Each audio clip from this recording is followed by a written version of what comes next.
ಯಾವಾಗ ಹಾಕೊಂಡಿದ್ದೀಪ ಪೈಲ್ವಾನ?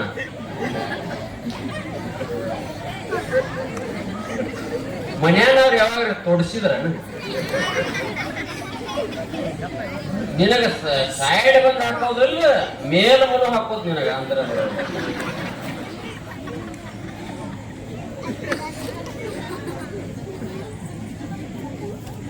ನಿಮ್ಗ ಸೈಡ್ ಹತ್ರಲ್ಲ. ನಮ್ ಕಡೆ ಬಾಜು ಬಂದತ್ರಿ.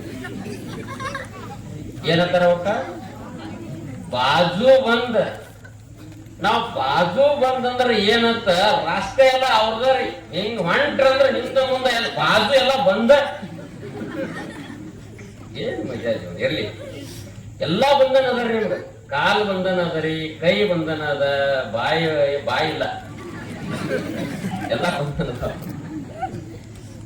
ಏನ್ ಜೀವನ? ನಿಮ್ಗೆ ಯಾವ ಬಂಧನೂ ಇಲ್ಲ, ಯಾವ ಬಂಧನ ಇಲ್ಲ. ಎಲ್ಲಿ? ಅದಕ್ಕಾಗಿ ಕಾಲ ಮೇಲೆ ಕೈಯ ನೂರಿ ಕೋಲು ಹಿಡಿಯದ ಮುನ್ನ, ಮುಪ್ಪಿಂದ ಪಳೆಯದ ಮುನ್ನ, ಮೃತ್ಯುವು ಮುಟ್ಟದ ಮುನ್ನ ಪೂಜಿಸುವುದು. ಮನುಷ್ಯ ಬಂಧನ ಇರಬೇಕು. ಬಂಧನ ಇರ್ಲಿಲ್ಲ ಅಂದ್ರ ಊರಾಗ ಕಪಲಿ ಬಿಟ್ಟಂಗ ಆಗಬಾರ್ದು. ಅದಕ್ಕೆ ಸಾಮಾನ್ಯವಾಗಿ ಏನಂತಾರ ಬಿಡಾಡಿ, ಬಿಡಾಡಿ ಅಂತ ಕರೀತಾರೆ. ಅದನ್ನು ಒಬ್ರು ಶರಣರಾಗ್ಯಾರಂತ, ಬಿಡಾಡಿ ಅಂತ ಬರೀತಾರೆ. ಹಿಂಗಾಗಿ ಎಲ್ಲ ನಮ್ಮ ನೂಲಿಯ ಚಂದಯ್ಯ ಕಲ್ಯಾಣದಲ್ಲಿ ಇದ್ದುಕೊಂಡ ಹಗ್ಗ ಮಾಡ್ತಿದ್ದ. ಪ್ರತಿನಿತ್ಯ ಹೋಗೋದು, ಹಗ್ಗ ಮಾಡೋದು, ಮಾಡಿ ಬಂದ ಅವುಗಳನ್ನ ಮಾರಿ ಬಂದು ಮನೆಯಲ್ಲೇ ಶರಣರಿಗೆ ದಾಸೋಹ, ಜಂಗಮಗೆ ದಾಸೋಹ ಮಾಡೋದು. ರಾತ್ರಿ ಅನುಭವಕ್ಕೆ ಅನುಭವ ಮಂಟಪಕ್ಕೆ ಹೋಗೋದು ಅವನು ಪ್ರತಿನಿತ್ಯ ಕಾಯಕ. ಏನು ನಿಷ್ಠೆ ಅಂದ್ರ ಬಹಳ ಅದ್ಭುತವಾದಂತ ನಿಷ್ಠೆ. ಅವ ಲಿಂಗಾಂಗ ಸಾಮರಸ್ಯನ್ನ ಮಾಡಾಕಿದ್ರ ಯಾವತ್ತು ಕೈಯಾಗ ಲಿಂಗ ಹಿಡ್ಕೊಂಡ ಲಿಂಗ ಯಾವುದು ಮನಸ್ಸು ಯಾವುದು ಏನೇನು ವ್ಯತ್ಯಾಸ ಇಲ್ಲ. ಆ ರೀತಿ ಏಕಾಕಾರ ಮಾಡ್ತಿದ್ದ. ಹಂಗ ಲಿಂಗಾಂಗ ಸಾಮರಸ್ಯ ಅನ್ನೋದು ಯಾವತ್ತು ಅಷ್ಟು. ಬೆಳಗ್ಗೆ ಎದ್ರುಪ್ಲೆ ಅವನ ಎಡ ಹಸ್ತದಲ್ಲೇ ಲಿಂಗ ಇಟ್ಕೊಂಡ ಪ್ರತಿನಿತ್ಯ ಪೂಜೆ ಮಾಡ್ತಿದ್ದ. ಬಸವಣ್ಣವರು ಲಿಂಗವನ್ನ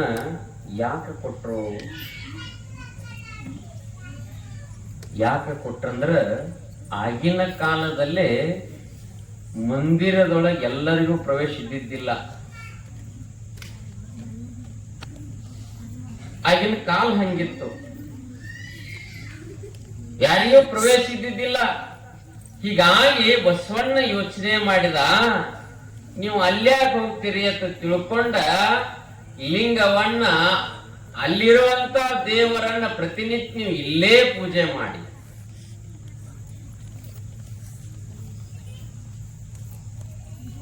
ಅದು ದೊಡ್ಡ ದೇವರು, ಇದು ಸಣ್ಣ ದೇವರು. ದೇವರೇ ಶಬ್ದಷ್ಟ ಬದಲದ. ಹಿಂಗಾಗಿ ಎಲ್ಲರಿಗೂ ಲಿಂಗವನ್ನು ಕೊಟ್ಟಿದ್ದ. ಎಲ್ಲರೂ ಲಿಂಗ ಪೂಜೆ ಮಾಡ್ತಿದ್ರು.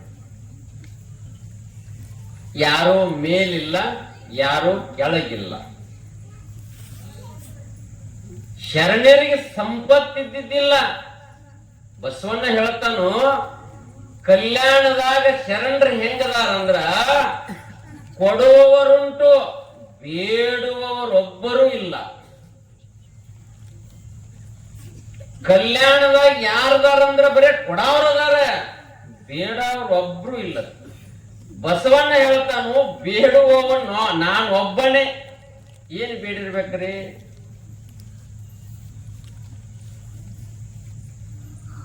ಬೇಡುವವ ನಾನೊಬ್ಬನೇ ಎತ್ತಿದ್ರತ್ತ. ಅನುಭವ ಮಂಟಪದ ಎಲ್ಲಾ ಶರಣರು ಒಳಗೆ ಹೋಗಿ ಕೂತ್ರಂದ್ರ ಬಸವಣ್ಣವರು ಹೊರಗ ಬಂದ ಎಲ್ಲಾ ಶರಣರ ಪಾದ ರಕ್ಷೆ ಕಾಯ್ತಿದ್ರಂತ. ಏನ್ ಜೀವನ!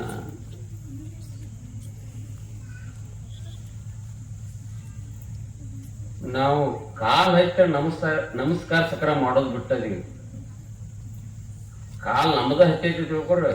ಹೆಂಗ ಬದಲಾವಣೆ ಮಾಡೋದಂದ್ರ, ಏಯ್ ಇಲ್ಲೇ ಬರುದ ನನ್ನ ಕಾಲಾಗ ನೀ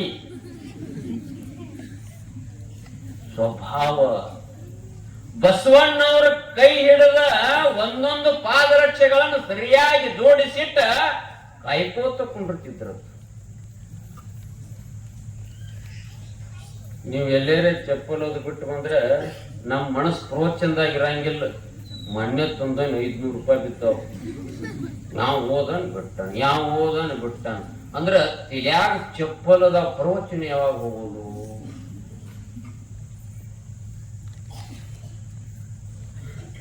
ಅಂತ ನಿಷ್ಠೆ ಇರುವಂತ ಯಾರು?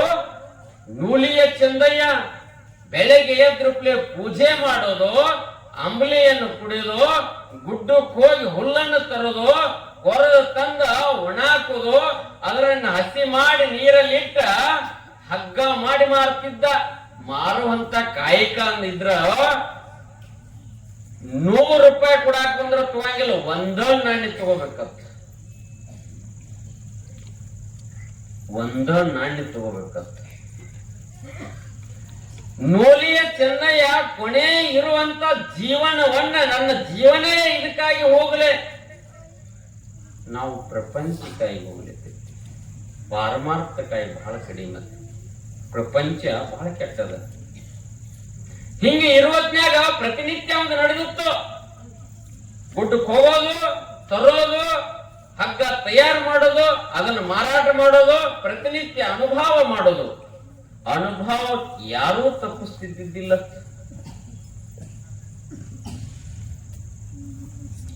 ಹಿಂಗ ನಡೆದಿತ್ತು. ಒಂದು ದಿವಸ ಏನ ಕೆರೆ ದಡದಲ್ಲೇ ಹುಲ್ಲು ಕೊಯ್ ಹೆಚ್ಚನ್ಯಾಗ ಕೊರಳ ಇರುವಂತ ಲಿಂಗ ಜಾರ್ ನೀರಾಗ ಬಿತ್ತ.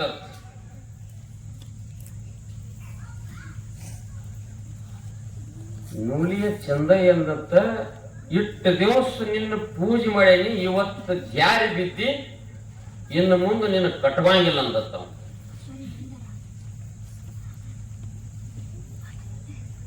ಕೊಳದಾಗ ಬಿದ್ದಂತ ಲಿಂಗ ನೂಲಿಯ ಚಂದ ಹೇಳ್ತು, ಎನ್ನ ತಪ್ಪು ಅನಂತ ಕೋಟಿ. ತಪ್ಪಾಗೈತಿ, ನಂದು ಕಟ್ಟುವ ಹತ್ತತ್ತು ಲಿಂಗ. ಅದನ್ನ ನೋಡ್ತಿದ್ದತ್ತ ಯಾರೋ ಮಡಿವಾಳ ಮಾಚಿದೇವ. ಬಟ್ಟೆ ತುಳಿಯಾಕ ಅಲ್ಲೇ ಇದ್ದತ್ತ, ಅದ ಕೊಳದಾಗ.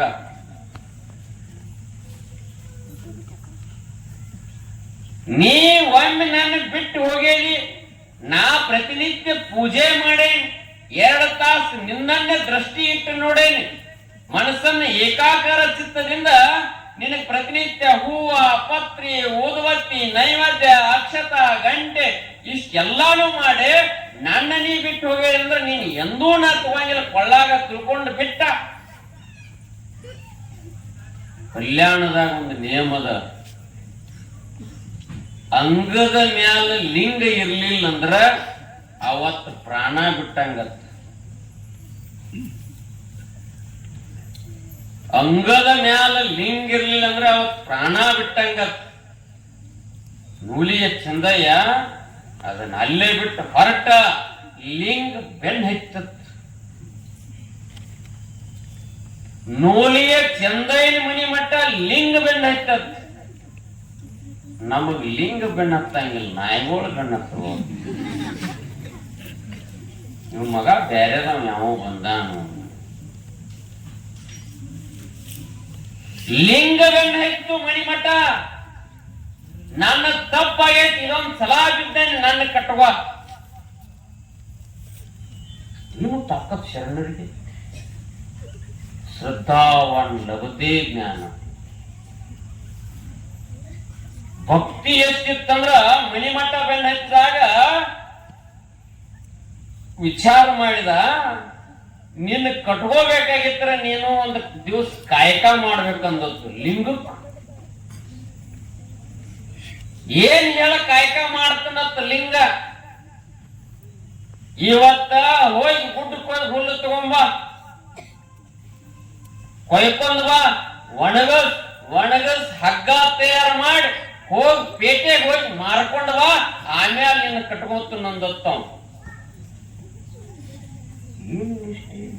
ಯಾರ ಜೊತೆ ಮಾತಾಡಕತ್ತಿದಾನ? ಈ ಜಗತ್ತನ್ನು ಸೃಷ್ಟಿ ಮಾಡಿದವನ ಜೊತೆ ಮಾತಾಡಕತ್ತಿದ್ದಾನ.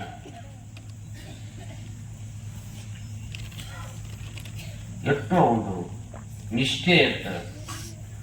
ಲಿಂಗ ತತ್ತ ಇಂತ ಕಾಯಕ ನನಗ್ ಕೊಟ್ಟದ ಅಂದ್ರ ನಾನು ಕಟ್ಕೋತನಂದ್ರ ನಾ ಹೋಗತ್ತಂದು ಗುಡ್ಡಕ್ಕೆ ಹೋತು. ಲಿಂಗ ಹೋತು, ಹೋಗಿ ಹುಲ್ಲು ತತ್ತು ಅದನ್ನ ಒಣಗಿಸಿ ಪ್ಯಾಟೆಗೆ ಹೋಗಿ ಮಾರಾಟ ಮಾಡಿ ಒಬ್ಬ ಜಂಗಮಗ ಉಣಿಸಿ ಆಮೇಲೆ ಸಾಯಂಕಾಲ ಅನುಭವ ಮಂಟಪವ ಅಲ್ಲಿ ಕಟ್ಕೋತನಂದು.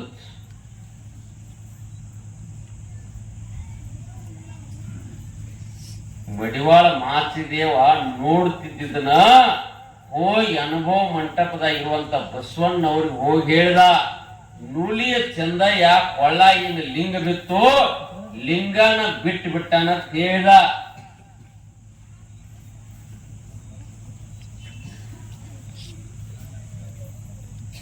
ನಮಗೂ ಗುರುಗಳು ಬೇರೆ, ನೂಲಿಯ ಚಂದಯ್ಯನ ಗುರುಗಳು ಬೇರೆ. ಹೌದಿಲ್ಲ? ನಾವು ಒಟ್ರ ಕೊಡ್ತೇಕ, ನೀವು ಒಟ್ರ ಕೊಡ್ತೇಕ, ನೀವು ಸೇರಿ ಸವಾ ಸೇರ. ಸುಮ್ ನೋಡು ಮಜಾ ಹೆಂಗತ್ರ. ಊರಾಗ ಹಿಂಗ ಗುರುಗಳು ದೀಕ್ಷಾ ಕೊಟ್ಟಿದ್ರು. ಅವರು ಅವಗೂ ಒಬ್ಬ ಶಿಷ್ಯ ಇದ್ದು, ನಮ್ಮಂತ ಅಡ್ಮುಟ್ರತ್ತೀವ. ಗುರುಗಳು ದೀಕ್ಷಾ ಕೊಟ್ಟಾಗ, ಲಿಂಗ ದೀಕ್ಷಾ ಕೊಟ್ಟಾಗ ಹೇಳಿದ್ರ, ಅಂಗದ ಮ್ಯಾಲ ಲಿಂಗ ಇರ್ಲಿಲ್ಲ ಅಂದ್ರ ಪ್ರಾಣ ಬಿಟ್ಟಂಗ, ಸತ್ತ ಬಿಡುದಂದ್ರ. ನೀವು ಶಿಷ್ಯ ಹೂ ಅಂದ. ಅಚಾನಕ್ ಏನಾತಂದ್ರ ಊರಾಗೆಲ್ಲ ಕಂತೆ ಭಿಕ್ಷೆ ಬೇಡ್ಕೊಂಡ ಒಂದು ಬಾವಿ ಇತ್ತು. ಬಾವಿ ಒಳಗ ಬಂದ ಇನ್ನೇನು ಸ್ನಾನಾದಿ ಮಾಡೋಣ ತಿಳ್ಕೊಂಡು ಬಾವ್ಯಾಗ ಇಬ್ರು ಹೇಳಿದ್ರು. ಅಲ್ಲೇ ಲಿಂಗ ನೀರಾಗ ತೊಳ್ಕೊಂಡ್ ಬರೋಣತ್ತಂದ ನೀರಾಗ ಲಿಂಗ ತೊಳಟ್ರಾಗ ಅವನು ಶಿಷ್ಯ ಅಂದ ಲಿಂಗ ತುಮುಕ್ಕತ್ ನೀರಾಗ ಬಿತ್ತದ ಬಾವ್ಯಾಗ. ಬಾಳಿ ಬರುದು ಬಿಡುದು. ನಾವೇ ನೂಲಿ ಚಂದ ಏನು ಎಸ್ ಬರಾಕದ ಎಲ್ಲರಿಗೂ. ತುಮಕ್ಕತ್ ಬಿತ್ತು. ಅವಾಗ ಗುರುಗಳೇ ಲಿಂಗ ಒಂದು ಬಿತ್ತೇ. ಲಿಂಗ ಬಿದ್ದಕ್ಕಂದ್ರ ಪ್ರಾಣ ಬಿಡುದಂದ್ರ ಅವ್ ಇದೋಳೆ ಗೊತ್ತು ಮರಯ ಎಂದ. ನೀನು ಲಿಂಗನ ಬ್ಯಾಡ ಚೆಟ್ಟಿಗೆ ತಗೋ ಹೋಗೋದು. ಎಷ್ಟು ಮಂದಿಗೆ ದೀಕ್ಷಾ ತಗೊಂಡಿರ್ತಾರ ಪಾಪ. ಎಲ್ಲಾ ದೀಕ್ಷೆ ಲಿಂಗಗಳು ಎಲ್ಲಿದ ಅಂದ್ರ ಮನಿ ಊಟಕ್ಕೆ ಇರ್ತಾವ. ನಿಮ್ಗೆ ಯಾಕೆ ದೀಕ್ಷಾ ಕೊಡು, ಊಟಕ್ಕೆ ಕೊಟ್ಟು ಬಿಡ್ಲೇ ನನ್ಯ ಉದ್ದಕ್ಕ.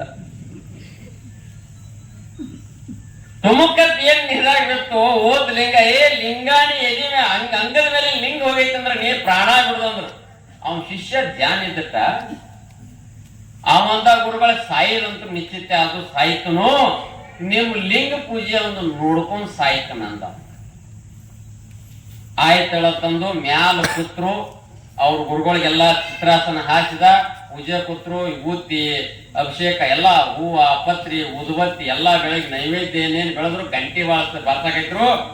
ಹಿಂಗ ಗುರುಗಳು ಧ್ಯಾನ ಕೂತ್ರಲ್ಲ. ಕೂತ್ರ ಪಟ್ಟ ಶಿಷ್ಯ ಕೈ ಬಡದ್ ಬಿಟ್ಟ.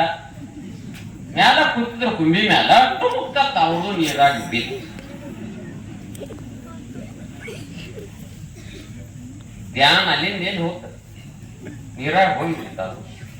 ಗುರುಗಳು ನಿಮ್ದು ಬಿದ್ದತಿ ನಂದು ಬಿದ್ದತಿ, ಇಬ್ರು ಕೂಡ ಮ್ಯಾಲಿಂದ ಬಿದ್ದ ಸಾಯಿ ನಡ್ರಿ ಅಂತಂದ.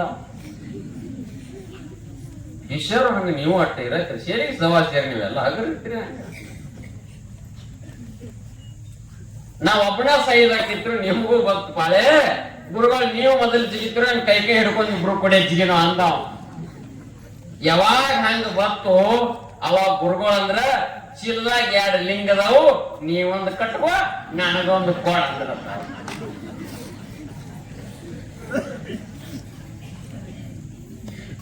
ಇದು ನಿಷ್ಠೆ ಇಲ್ಲ. ನೂಲಿಯ ಚಂದ ಹೇಳಿದ ಲಿಂಗಕ್ಕ ಹೋಗ್ ಗುಡ್ಡ ಕೊಯ್ಕೊಂಬರೋ ಹುಲ್ಲ ಹಗ್ಗ ತಯಾರು ಮಾಡ ಹೋಗಿ ಪೇಟೆಗೆ ಹೋಗಿ ಮಾರ್ಕೊಂಡ್ ಬಾ. ಮಾರ್ಕೊಂಡ್ ಬಂದಂತ ಹಣದಿಂದ ದಾಸೋ ಮಾಡಿದ ಮೇಲೆ ನಿನ್ನ ಕಟ್ಕೋತ ನಂದಿರ್ತಾವ. ಒಂದೊಂದಕ್ಕ ಪ್ರವಚನಕ್ಕೆ ಬರೋದ ಗೊತ್ತಿಲ್ಲ, ನಾವು ಉಳ್ದೇ ಇರ್ತಾವ. ಕೆಲವೊಂದು ಕಾಳು ಉಳಿಬೇಕ್ರಿ. ಎಲ್ಲಾನು ಒಟ್ಟ ಕಂಡ ತೊಗರಿ ತಿನ್ನಂಗಿಲ್ರಿ. ಎಲ್ಲಾ ತೊಗರಿ ಕಾಳಾದ್ರೆ ಗತಿ ಹಂಗ ಕಂಡ ತೊಗರಿನ ಕೆಲವೊಂದಿಷ್ಟು ಬೇಕತ್ತ. ಲಿಂಗ್ ಹುಟ್ಟಕ್ ಹೋಗಿ ಹುಲ್ಲು ತರಾಕ್ ಹೋತ, ಹುಲ್ಲು ಕೊಯ್ಕೊಂಡ ಬತ್ತ ಒಣ ಹಾಕಿ ಹಗ್ಗ ತಯಾರು ಮಾಡಕ್ ಇತ್ತು. ಲಿಂಗನ್ನು ದುಡ್ಸಾಕ್ ಹಚ್ಚಿದವ ಕಲ್ಯಾಣದಾಗ ಯಾರಾದ್ರೂ ಇದ್ರ ನೂಲಿಯ ಚಂದಯ್ಯ. ದೇವ್ರಿಗೆ ಹೇಳಿದತ್ತ ದುಡ್ಯಾಕ ಹಚ್ಚಿದತ್ತ. ನೀನು ಕಾಯಕ ಮಾಡ ಬಿದ್ದದಿ ಅಂದ ಮೇಲೆ ಬಿಟ್ಟು ಹೋಗಿದೆ ಅಂದ್ಮೇಲೆ ಏನ್ ಅದ್ಭುತ ಜೀವನ. ಆತ್ಮೀಯರು ಅದಕ್ಕೆ ಹೇಳ್ತನು, ಇರುವಂತ ಆಯುಷ್ಯ ಬಾಳಿಲ್ಲ. ಎಷ್ಟರೇ ಸಿಕ್ಕಾಗಿ ಸತ್ಸಂಗನದು ಮಾಡ್ರೆ ಜೀವನ ಪಾವನ. ಇಲ್ಲಿ ಕಂದ್ರೆ ಏನಿಲ್ಲ.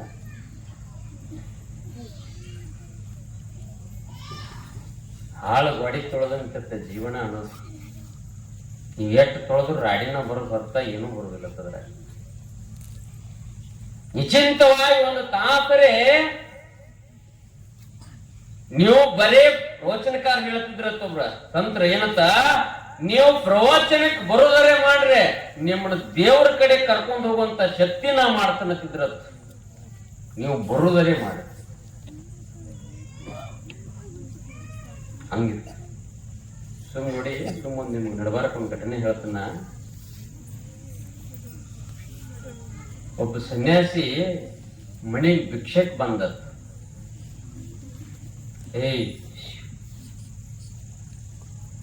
ಭಿಕ್ಷಕ್ ಬಂದ, ಬಹಳ ಸಣ್ಣವಿದ್ದ. ಎಷ್ಟು ವಯಸ್ಸಂದ್ರೆ ಒಂದ್ 10-12 ವಯಸ್ಸು ಇರ್ಬೋದ. ಹುಡುಗನಿಗೆ ಸನ್ಯಾಸಿ ಇದ್ದವ, 10-12 ವಯಸ್ಸಿತ್ತು.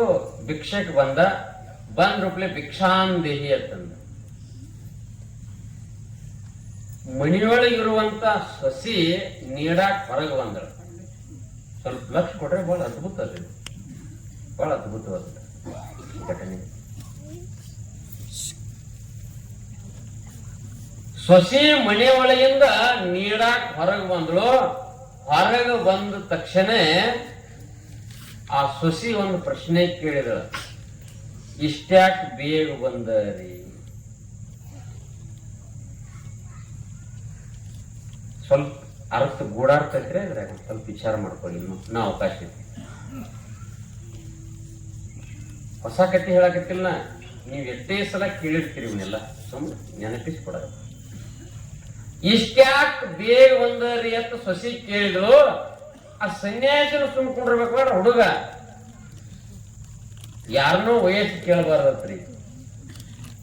ಯಾರನ್ನ? ಹೆಣ್ಮಕ್ಳು ವಯಸ್ಸು ಕೇಳಬಾರದತ್ತ. ಅಟ್ರಾಗ ಆ ಹುಡುಗ ಸನ್ಯಾಸಿ ಆ ಹೆಣ್ಮಗಳನ್ನ ಕೇಳತ್ತ, ಅಮ್ಮ ನಿಮಗ್ ವಯಸ್ಸು ಎಟ್ಟ ಅಂದ. ಸೊಸಿ ಬಂದಾಳ ನೀಡಾಕ, ಕಲ್ಪನೆ ಇರ್ಲಿ, ಸೊಸಿ ಬಂದಾಳ ನೀಡಾಕ. ಅವಾಗ ವಯಸ್ಸು ಎಟ್ಟತ್ತ ಆ ಹುಡುಗ ಸನ್ಯಾಸಿ ಕೇಳಿದ. ಆಗ ಸೊಸಿ ಹೇಳಿದಳತ್ತ, ನನ್ನ ವಯಸ್ಸು ಈಗ 10 ಅಂದಳತ್ತ. ವಯಸ್ಸು 10 ಅಂದ್ರಪ್ಲೆ ಒಳಗ ಮನೆ ಒಳಗ ಪಡಸಲ್ಯಾಗ ಮಾವು ಮಣ್ಕೊಂಡಿದ್ದು ಅವನ್ ಕೇಳಿಸ್ತದ. ಮಾವು ಮಣ್ಕೊಂಡಿದ್ದು ಕೇಳಿಸ್ತು. ಎಚ್ಚರ ಅದವ. ನಮ್ ಸೊಸಿ 10 ಅಂದಳು, ಏನ್ 15 ಅಂದ್ರು, ಏನ್ 100 ಅಂದ್ರಷ್ಟಿಲ್ಲ. ಹಿಂಗ್ಯಾಕೆ ಕೇಳಾಕತ್ಯಾಳಿಕಿ? ಲಕ್ಷಕ್ಕೆ ಬತ್ತವನಿಗೆ. ಆ ಹುಡುಗ ಮಾತು ಕೇಳಿದ, ಏನತ್ತ? ನಿಮಗ 10 ವರ್ಷ ತಂದ್ರಿ, ನಿಮ್ ಗಂಡಿಗೆ ಎಟ್ಟ ಅಂತ ಕೇಳಿದ. ನನ್ನ ಗಂಡ ಈಗ 5 ವರ್ಷ ಅಂದ್ರೆ ಮಾವು ಎದ್ದೋ ಕೂತಾವ. ಯಾರು ದೊಡ್ಡವ್ರಿ? ಹೆಂಡ್ತಿನ ದೊಡ್ಡಕ್ಕಿ. ಯಾವ ಶಾಲೆ ಕಲ್ತೀರಿ ನೀವು? ರವಿವಾರ ಹೋಗ್ತೀರಿ ಶಾಲೆಗೆ? ಶನಿವಾರ ಮಧ್ಯಾಹ್ನ, ರವಿವಾರ ಫುಲ್ ಹೋಗುದು. ಯಾವಾಗ ನಿನ್ನ ಗಂಡನ ವಯಸ್ಸು ಅಂತ ಕೇಳಿದಾಗ 5 ಅಂದಾಗ ಮಾವುಗ ವಿಚಿತ್ರ ಆತ. ನಮ್ಮ ಮಣಿತನದ ಮಾನ ಮರ್ಯಾದೆ ತೆಗಿಯಾಕತ್ತೇಳಿ ಆಂಬಲ ತಿಳ್ಕೊಂಡು ಸಿಟ್ಟು ಬತ್ತ. ಅಟ್ರಾಗ ಹುಡುಗ ಮತ್ತೊಂದು ಪ್ರಶ್ನೆ ಕೇಳಿದವ, ನಿಮಗ 10 ವರ್ಷ ಅಂದ್ರಿ, ನಿಮ್ ಗಂಡಗ 5 ವರ್ಷ ಅಂದ್ರಿ, ಹಾಗಾದ್ರೆ ನಿಮ್ಮ ಅತ್ತಿಗೆ ವಯಸ್ಸು ಎಟ್ಟ ಅಂದ. ನಮ್ಮ ಅತ್ತಿಗೆ ಈಗ 3 ವರ್ಷ ಅಂದ್ರ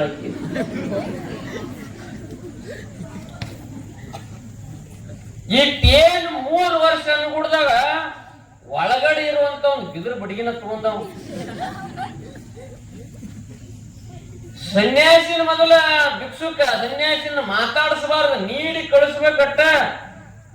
ಇವ ವಯಸ್ಸು ಕೇಳಾಕತ್ಯ, ನೀ ವಯಸ್ಸು ಏನಾರು ಹೇಳಾಕತ್ಯ, ವಿಚಿತ್ರ ಆಗತೈತಿ. ಎಷ್ಟು ಭಯಂಕರ ಪಿತ್ತು ನೆತ್ತಿ ಏರಿ ವಿಚಿತ್ರವಾಗಿ ಇನ್ನೇನು ಹೊರಗೆ ಬರಗುಡ್ದ ಮತ್ತೊಂದು ಪ್ರಶ್ನೆ ಕೇಳಿದ. ಏನತ್ತ? ನಿಮ್ಮ ಮಾವು ವಯಸ್ಸೆಟ್ಟ ಅಂದ. ಅವಾಗ ಆಕೆ ಸೊಸಿ ಹೇಳಿದ್ರು, ನಮ್ಮ ಮಾವು ಇನ್ನೂ ಹೊಟ್ಟೆ ಇಲ್ಲ.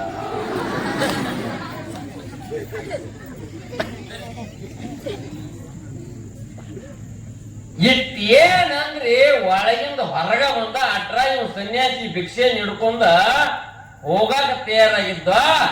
ಮತ್ತೊಂದು ಕೇಳಿದವ, ನಿಮ್ ಮನ್ಯಾಗ ಏನು ತಂಗಳದು ಉಣ್ತಿರೋ ಏನು ಬಿಸಿದು ಉಣ್ತಿರೋ? ನಮ್ಮ ಮನ್ಯಾಗ ಎಂದೂ ಬಿಸಿದ ಗೊತ್ತಿಲ್ಲ, ಬರೀ ತಂಗಳದ ತಿಂದದೀವಿ. ಮಾವು ಹೆಂಗಾಗಿರುವಾಗ ಮನಿ ಮಾಲಕ್ತಿ ಆಕಿನದ, ಅಡಿಗೆ ಮಾಡಕ್ಕೆ ಆಕಿನ ಎಲ್ಲ ಸೌಕರ್ಯ ತಂದು ಕೊಟ್ರು ಸಂಗುಳತ್ತ ಇಷ್ಟ ಸನ್ಯಾಸಿಗೆ ನಮ್ಮ ಮಣಿತಾಣದ ಎಲ್ಲಾ ಮರ್ಯಾದೆಯನ್ನು ತೆಗಿಯಾಕತ್ತ ತಿಳ್ಕೊಂಡ ಹೇಳಿ ಬಿಟ್ಟು ಭಯಂಕರ ಪಿತ್ತಿಗೆ ನೆತ್ತಿ ಏರಿಸ್ಕೊಂಡ ಹೊರಗೆ ಹೊರಟೊಳಗೆ ಆ ಸನ್ಯಾಸಿ ಭಿಕ್ಷೆ ಹಿಡ್ಕೊಂಡು ಹೋಗ್ಬಿಟ್ಟ. ಹೊರಗೆ ಬಂದ್ರಪ್ಲೆ ಬಾಯಿ ಬಂದಂಗ ಬೈಯಾಕತ್ತಿದ. ನಿನಗೇನು ಬುದ್ಧಿ ಐತೇನ, ಹಂಗೈತೇನ ಹಿಂಗೈತೇನ? ನಾ ಏನು ಬಿದ್ದಿಲ್ಲ, ನಿಮ್ಮ ಬೇಗಳು ಬರಂಗಿಲ್ಲ, ನಮ್ಮ ಪುಸ್ತಕನಾಗಿಲ್ಲ. ನೀವು ಯಾವ ಪುಸ್ತಕ ಓದ್ತೀರಿ? ಬೇಗಳದ ಒಂದು ಐತೇನ ಬರದಾರ? ನಾ ಯಾಕೆ ಹೇಳ್ತೇನಂದ್ರೆ, ನಾಲಿಗೆ ಒಳ್ಳೇದಾದರೆ ಮತ್ತೆ ನೀವು ಬೇಯ್ತಿರಲ್ಲ ಬಡ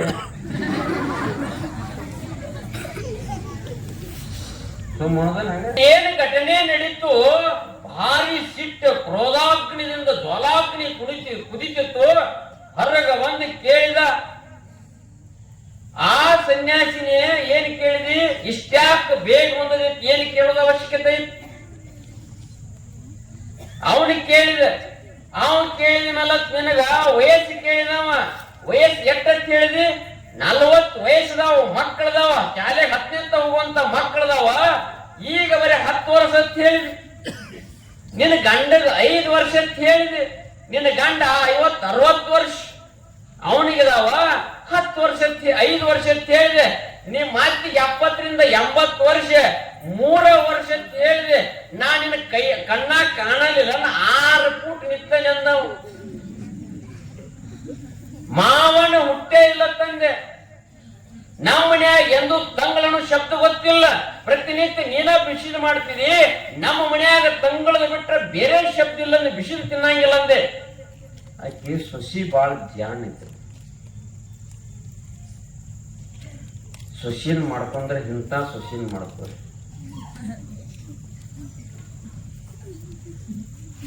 ಆಕೆ ಅಂದಳು, ಮಾವ ಇದು ನಾ ಕೇಳೋದಲ್ಲ, ಆ ಸನ್ಯಾಸಿ ಹುಡುಗ ಕೇಳಲ್ಲ, ಅವನ ಕಡೆ ಹೋಗೋ ನಡಿ ಅಂತ. ಇವನು ಸುಮ್ಕೊಂಡ್ರೆ ನಡಿ ಹೋಗೋಣ ಅಂದ. ಕೈಯಾಗ ಬಿದ್ರ ಬಡಿಗೆ ಹಂಗಾಯ್ತು. ಹಸಿನ ಕರ್ಕೊಂಡು ದರ ದರ ದರ ದರ ಹೋದ.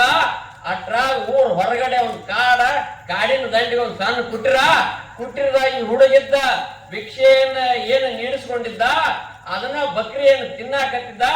ತಿಂದ ಪ್ರಸಾದ ಮಾಡಿ ನೀರು ಕುಡಿಯೋಷ್ಟೊಳಗೆ ಅವ್ನು ಗೊತ್ತಿತ್ತು ಈ ಕ್ಯಾಂಡಿಡೇಟ್ ಬರತೈತಿ ಅನ್ನೋದು. ನೀರು ಕುಡಿದು ಹಿಂಗ ಕುಂಡ್ರೋಟ್ರಾಳಿಗೆ ಬಂದ್ರ ಇಬ್ರು ರೂಪಲೆ ಮನೆಗಾಲ ಸಿಟ್ಟಿನಿಂದ ಕೇಳೇ ಬಿಟ್ಟವ.